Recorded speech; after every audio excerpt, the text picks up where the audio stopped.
ताला पकाई प्रतिवाद कले चाषी हटहटा हेले कर्मचारी। गजपति जिला गोसाणी ब्लॉक अंतर्गत बड़कतुर ग्राम ठारे धान मंडी रे धान क्रय करा जाउ नथिबा अभियोग करी प्राथमिक कृषि समवाय समिति कार्यालय रे ताला पकाई प्रतिवाद करिसंती चाषी।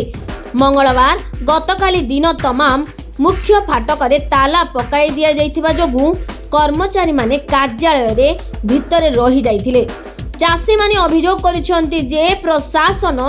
चाषी को आंदोलन बेले देइथिबा प्रतिश्रुति रक्षा करि नाहंती। चलित वर्ष धान क्रय रे विभिन्न समस्या उपजुथिबा बेले मार्च मास मध्य भागरे मध्य चाषी को धान क्रय करा जाय नाही, जहाको प्रतिवाद करी चाषी माने रास्ता रोक आंदोलन करिथिले। हेले प्रशासन तरफरु अल्प दिन रे धान क्रय करा जिवो बोले प्रतिश्रुति दिया जायथिला। एपरिकी जनवरी मासरे टोकेन पाइथिबा चाषी को धान वर्तमान सुधा क्रय करा जाय नाही। एही बड़कतुर समवाय समिति द्वारा वर्तमान सुधा प्राय 19,000 क्विंटल धान क्रय करा जायथिबा बेले वर्तमान सुधा आहुरी 9,000 क्विंटल धान क्रय करिबारे रहिछि। एने विभिन्न समय रे अभियोग कले प्रशासन मिथ्या प्रतिश्रुति देई चलीछन्ते, हेले मध्य धान क्रय करिबार ना गंध धरु नाहंती। आज पर्यंत धान क्रय करा जाय नथिबारु चाषीक आर्थिक मेरुदंड दोहली जाइछि। मंडीर डाकरा केबे आसीबो बोली चाषी अपेक्षा करी धान बस्ता बांधी निज निज खेतरे किंबा रास्ता पोखरी तटरे रखिछन्ते। आउ एहार सुरक्षा पाई दिन राति एक करी निद हजाई बसुछन्ती।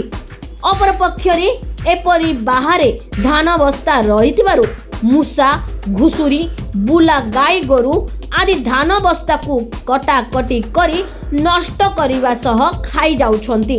एपरी स्थल रे धान नष्ट हेउथुबार मध्य अभियोग करिसन्ती।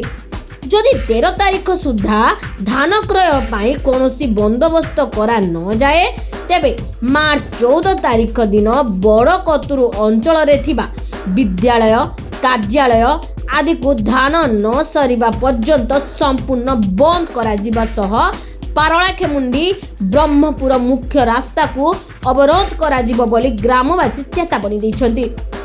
एने बड़कतुर प्राथमिक कृषि समवाय समितिर संपादक कहिसन्ति जे धान क्रय करिबा पाई टार्गेट आसिले धान क्रय करा जिवो। अपर पक्षरे स्थानीय मिलर्स एवं गंजाम जिलार मिलर्स माने धान क्रय रे विलंब करुथिबारु एपरि अवस्था सृष्टि होइथिबार आलोचना हेउछि।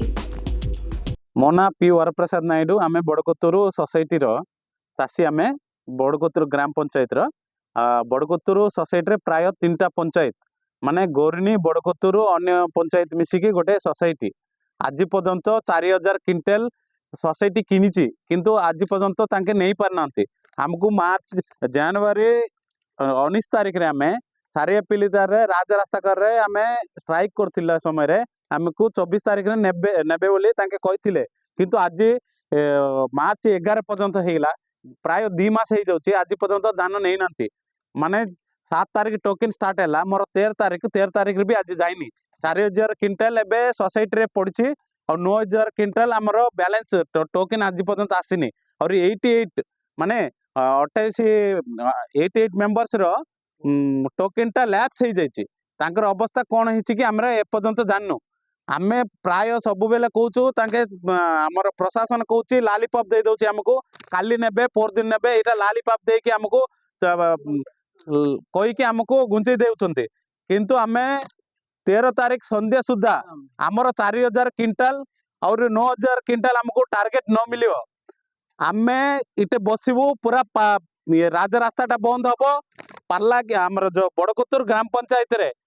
केतेरा गवर्नमेंट ऑफिस अच्छी स्कूल हो ऑफिस हो सब office panchayat office RA office सब बंद रहिबो से दिन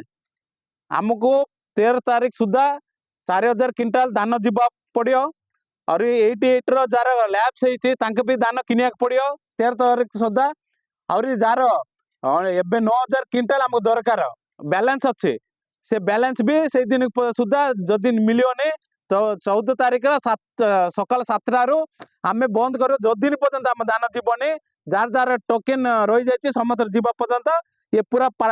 बड़कोत्तर गवर्नमेंट ऑफिस पूरा बंद होइकी रहिबो। మాది పెదకొత్తూరు పంచాయతీ పెదకొత్తూరు సొసైటీ డిసెంబర్ 10లో ధాన్యం కోసాము చేరు కోసాము ఇప్పుడు అవుతుంది మార్చి 11 ఇప్పుడు వరకు కూడా ఒక్క ధాన్యం గింజ కూడా మా దగ్గర నుంచి వెళ్ళలేదు ఈ గవర్నమెంట్ రేట్ అంతుంది ఈ రోజు వెళ్తాము రేపు వెళ్తాము చిన్న పిల్లలకి చాక్లెట్లు ఇచ్చినట్టుగా చెప్తుంది కానీ ఒక్క ధాన్యం గింజ కూడా వెళ్ళలే మేము ఎలా బతకాలి మరి రైతులము మేము ఒక పండగ చేసుకుంటామనే మా దగ్గర ఒక రూపాయి కూడా లేదు మేము విన్నాలని బతకాలి రైతులం అనేది బతకాలా చనిపోవాలా అసలు వ్యవసాయ రంగం అనేది ముందుకు వెళ్ళాలా ఆగిపోవాలి ఇక్కడ నుంచి ఓల్డ్ జనరేషన్ వాళ్ళు వ్యవసాయం చేస్తుంటే న్యూ జనరేషన్ మేము కూడా వ్యవసాయం చేస్తాం బాగుండంతుంటే ఇలా అవుతుంటే ఎప్పటికని మేము ఈ జనరేషన్ లో వ్యవసాయం మొత్తం ఆగిపోతుంది ఈ పెదకొత్తూరు సొసైటీలో ఎన్ని ధాన్యం గింజలు ఉన్నాయి అన్ని అక్కడే ఉన్నాయి అంతా ధాన్యం మొత్తం వర్షంకి ఎండకి పందుల వల్ల పోతూనే ఉన్నాయి ధాన్యం మొత్తం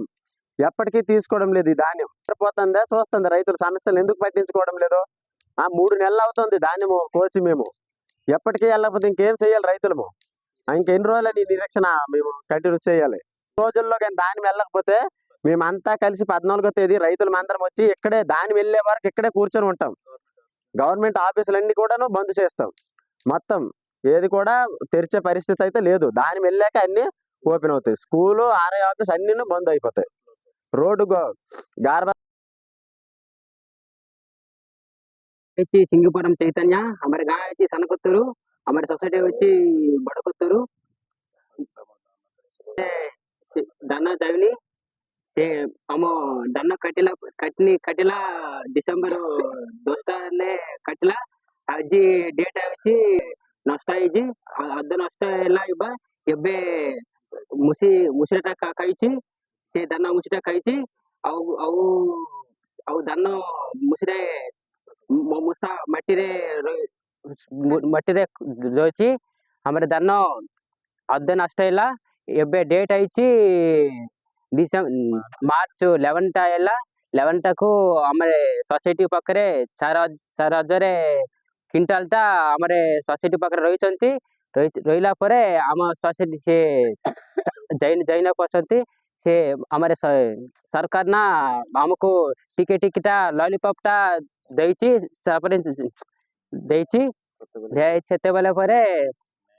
न्याय मेहनी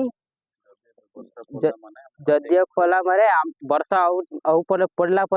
हम पैसे मरी